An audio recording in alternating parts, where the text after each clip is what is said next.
बहन दोस्तों, मैं अधिवक्ता Swati Jain jurist legal associate में आपका एक बार फिर से स्वागत करती हूँ। आज मैं बात करने जा रही हूँ कि पत्नी साथ रहने के लिए तैयार नहीं है, लेकिन समझौता करने के लिए भी तैयार नहीं है।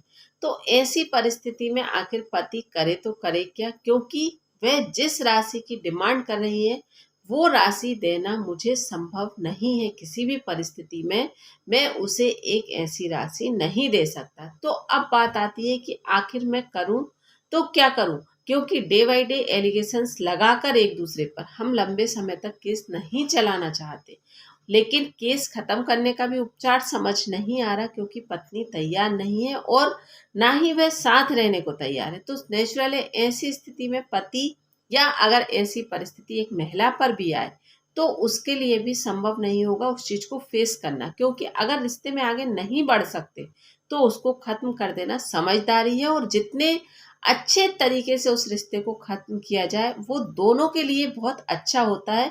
जबकि आज की तारीख में अगर हम बात करें तो लड़के और लड़की के द्वारा सिर्फ और सिर्फ एक बेवकूफ़ी की जाती है, जो दोनों को ही आगे चलकर भारी पड़ती है। एक दूसरे पर झूठे एलिगेशंस लगाकर उस रिश्ते को इतना खराब कर कर छोड़ते हैं कि आगे चलकर अगर भविष्य में किसी दूसरे के साथ अपना जीवन आगे बढ़ाना चाहें तो भी वो झूठे एलिगेशंस कहीं ना कहीं उनके ऊपर भी अपने आगे की लाइफ में कहीं ना कहीं इफेक्ट डालते हैं। ये प्रैक्टिकल बात है, क्योंकि आप देखना कि जिसका एक बार वाद विवाद हो गया, एक बार केस चल गया, दूसरी मैरिज सक्सेस होने के 10% चांसेस होते हैं अगर आपने पारिवारिक स्तर पर दूसरा विवाह किया है। तो अगर लव मैरिज है, अगर आप एक दूसरे से पूरी तरीके से परिचित ही नहीं है शादी से पहले, तो वहां पर वो शादी सक्सेस हो सकती है। लेकिन इतने झूठे एलिगेशंस लगाकर एक दूसरे को छोड़ते हैं, और फिर अगर कॉमन रिलेशनशिप में या कॉमन एरिया में विवाह करते हैं तो आप नोटिस करना कि ये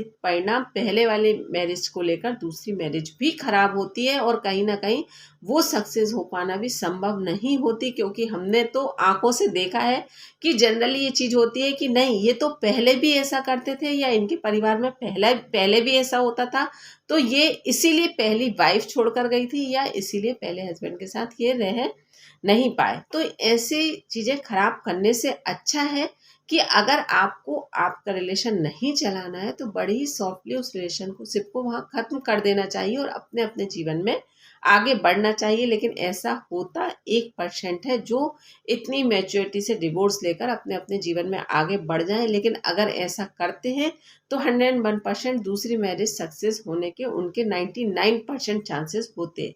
चलिए अब हम बात करते हैं कि अगर पत्नी ऐसा करती है तो पति तैयार है तलाक लेने के लिए, पत्नी भी साथ रहने के लिए तैयार नहीं है, तलाक देने के लिए तैयार है, लेकिन एक ऐसी राशि की मांग कर रही है जो पति को देना संभव नहीं है। और पत्नी के द्वारा बार बार ये कहा जा रहा है कि अगर ऐसा नहीं करोगे तो मैं केस लंबा खींचूंगी या तुम्हें फ्री नहीं होने दूंगी, अब आपसे जो बने सो कर लो। तो ऐसी परिस्थिति में पति को मैं स्पष्ट बोलती हूँ, ना ही ये वीडियो किसी लड़की के लिए होते हैं, ना ही किसी के लड़के के लिए होते हैं। सिर्फ और सिर्फ जो परिस्थितियां दिखती हैं उसके आधार पर वीडियो बना कर देती हूँ, उसी के आधार पर मैं आपसे बात करती हूँ। तो यहाँ पर कोई भी वीडियो देखकर पर्सनली नहीं हुआ करो, सिर्फ और सिर्फ फैक्ट पर जाया करो। चलिए अब हम बात करते हैं कि अगर पुरुष वर्ग पत्नी के द्वारा या महिला के द्वारा ऐसी धमकी दी जाती है तो ऐसी परिस्थिति में पति को क्या करना चाहिए। तो यहाँ पर मैं स्पष्ट कहूंगी कि डर कर घबरा कर किसी भी बात को मानने का प्रयास नहीं करना चाहिए। अगर पत्नी ऐसा कह रही है तो आपको उसे उसके हाल पर छोड़ देना चाहिए और ये कह देना चाहिए कि ठीक है, अब आप केस चला लो, अपन केस पर ही बात करेंगे। जिस प्रकार वो आपकी लाइफ खराब करने की बात कर रही है, उस प्रकार कहीं ना कहीं वो अपनी लाइफ भी खराब कर रही है, पहली बात। दूसरी बात, नए कानून के तहत 3 साल में से अधिक ये मैटर अब नहीं चलने। फैक्ट है, 3 साल कैसे, जो पहले की स्थितियां थी 10-10, 15-15 साल वाली, वो वाली बात अब नहीं है। अब 3 साल में इस मैटर को क्लियर हो जाना है। अगर पत्नी इस बात पर अड़ी है कि आप ऐसे इतनी राशि नहीं दोगे तो मैं आपको छुटकारा नहीं दूंगी या मैं आपसे तलाक नहीं लूंगी। तो 3 साल बाद ये मैटर खत्म हो जाना है। 3 साल बाद वो आपसे किसी भी प्रकार की कोई भी डिमांड करने की हकदार नहीं होगी, क्योंकि 3 साल में ये केस ही खत्म हो जाना है। पहली बात। अब पत्नी को समझ नहीं आ रही है तो पत्नी को अपने हिसाब से चलने दीजिए, आप उसमें उस पार्ट को छोड़ ही दीजिए उसके भरोसे। दूसरी बात कि पत्नी समझौता करने के लिए कैसे मानेगी, तो यहाँ पर अब हम बात अलग कर रहे हैं कि समझौता किस परिस्थितियों में पत्नी कर सकती है। तो ये आपके पुरुष वर्ग के मतलब ये मापदंड होना चाहिए। एक तो पत्नी के साथ अगर आप रहे हैं, जैसे आपकी मैरिड लाइफ 2-4 साल 5 साल चली है या 6 माह, तो आपने कहीं ना कहीं पत्नी को वॉच किया होगा। तो यहाँ पर रिलेटिव्स की बहुत बढ़िया भूमिका होती है, जो ये सलाह देते हैं कि नहीं, या हम कहें कि कोई अधिवक्ता भी अच्छी सलाह दे देता है कि आप तो इस तरह से बोलो, तो वो कहीं ना कहीं प्रेशराइज होकर आपको ये राशि देने के लिए तैयार होंगे। या व्यक्ति का समाज में स्टेटस अच्छा है तो उसे सामाजिक स्तर पर बदनाम करो तो कहीं ना कहीं वो मेंटेनेंस देकर छुटकारा पाने की कोशिश करेगा। तो यहाँ पर आपको दोनों ही चीज़ें अवॉइड कर देना चाहिए। और पहली बात ये कि पत्नी के में पेशेंस कितना है। अगर पेशेंस है तो थोड़ी सी आपके लिए टेंशन वाली बात है। अगर पत्नी में पेशेंस नहीं है तो वो नेचुरल है कि वो उस चीज़ को सुलझाने का, खत्म करने का खुद से प्रयास करेगी। दूसरी बात, अगर आपके डिवोर्स का कारण मतलब आप पत्नी से अलग होना चाह रहे हैं, एडल्ट्री, तो भी आपको रिलैक्स हो जाना चाहिए। जब उसके अवैध संबंध हैं या किसी अन्य व्यक्ति के साथ उसके संबंध हैं, तो वो प्रयास यही करेगी कि कैसे भी कर कर आपसे छुटकारा मिले और वे अपने जीवन में आगे बढ़े। तो भी आपको यहाँ पर घबराना नहीं चाहिए, क्योंकि उसका प्रयास यही है कि जल्दबाजी में केस खत्म हो, मुझे एक राशि मिले और मैं अपने जीवन में आगे बढ़ूं। तो यहाँ पर आपको एडल्ट्री के केस में भी नहीं घबराना चाहिए। अगला, अगर पत्नी की उम्र 25 से 30 साल है तो, और वो फैमिली वाली है, तो भी आपको नहीं घबराना चाहिए, क्योंकि ये काम उसके परिवार वाले बहुत अच्छे से करेंगे।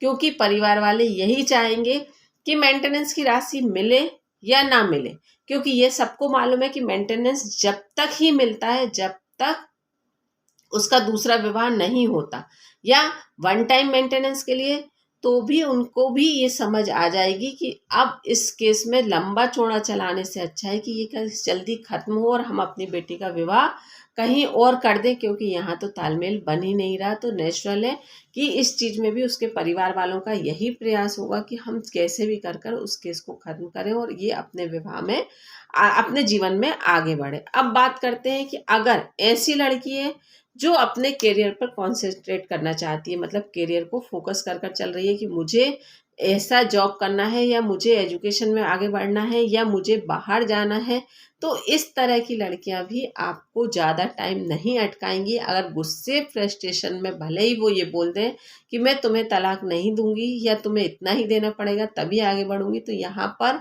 अगर इस टाइप की लड़की है जो अपनी एजुकेशन पर फोकस कर रही है, या जो विदेश जाना चाहती है, या जो सरकारी नौकरी के लिए अप्लाई कर रही है, तो ऐसी लड़की भी थोड़े समय के बाद ही बहुत जल्दी प्रयास करेगी कि ये कैसे भी केस खत्म हो।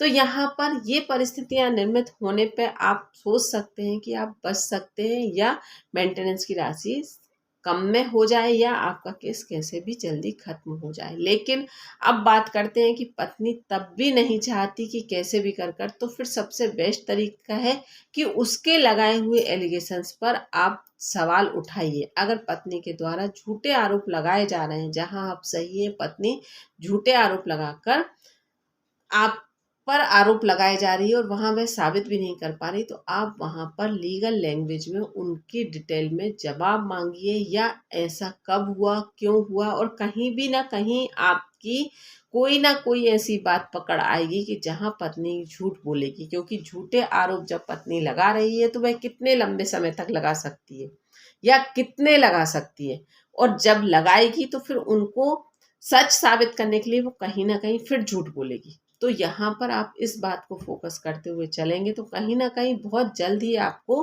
कोई ना कोई ऐसा पॉइंट पकड़ में आएगा कि जहां आप उसको आधार बनाकर तलाक की मांग कर सकते हैं, जहां आप मेंटेनेंस की अपील को खारिज करा सकते हैं। तो यहाँ पर इस बातों से प्रयास कर कर ही आप इन चीज से बच सकते हैं कि अगर पत्नी तलाक देने के लिए भी तैयार ना हो और समझौता करने के लिए भी तैयार ना हो। तो यहाँ पर यही सबसे बेस्ट सल्यूशन है कि आपको थोड़ा सा पेशेंस रखकर सोच समझकर काम करना चाहिए, ना कि आप हड़बड़ी में मेंटेनेंस ज़्यादा देने के लिए तैयार हो जाएं या वन टाइम एलिमनी देने के लिए तैयार हो जाएं, वन टाइम मेंटेनेंस देने के लिए तैयार हो जाएं। तो यहाँ पर ये एक आपका गलत कदम है कि जब पत्नी गलत है तो आप इस तरह से पैसा देकर अगर आप अपना पीछा छुड़ाना चाहते हैं तो आप अपना पीछा तो छुड़ा लेते हैं, लेकिन कहीं ना कहीं आप अपने आप को गलत भी साबित करते हैं और कहीं ना कहीं आप एक समाज में गलत मैसेज भी देते हैं कि ऐसा करके भी छूटा जा सकता है, और इसमें कहीं ना कहीं आप लड़कियों को बढ़ावा देते हैं। धन्यवाद।